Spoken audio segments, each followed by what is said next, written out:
প্রয়াত নজরুল সঙ্গীত শিল্পী খালিদ হোসেনের জন্মোৎসব উদযাপিত হয়েছে। রাজধানীর কবি নজরুল ইনস্টিটিউটে এই আয়োজনে দেশ বরেণ্য শিল্পীরা উপস্থিত ছিলেন। সুলতানা হিমু রিপোর্ট। নজরুল সঙ্গীত চর্চা ও জগতে অনন্য এক নাম প্রখ্যাত নজরুল সঙ্গীত শিল্পী খালিদ হোসেন। গল্প আর গানে তাকে স্মরণ করে অনুষ্ঠিত হলো তার জন্মোৎসব। সংস্কৃতি বিষয়ক মন্ত্রণালয়ের পৃষ্ঠপোষকতায় কবি নজরুল ইনস্টিটিউটের বুলবুল প্রশিক্ষণ কক্ষে শিল্পী খালিদ হোসেনের জন্মোৎসব উদযাপন নিয়ে আলোচনা সভা ও সাংস্কৃতিক অনুষ্ঠানের আয়োজন করা হয়, যেখানে শিল্পীর গায়ক জীবন নিয়ে কথা বলেন তার পরিবার পরিজন। পদকে শুধু উনি শেষ নন, উনি যে আজও আমাদের মধ্যে এমন ভাবে রয়ে গেছেন।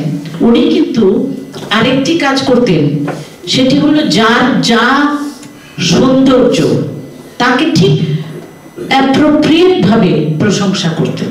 যদি বাবা 6টার সময় কোনো প্রোগ্রাম থাকতো, আমি দেখতে 4টের সময় উঠেও ওই 1 ঘন্টা উনি টাইম রেয়াজের জন্য উনি রেখেছেন।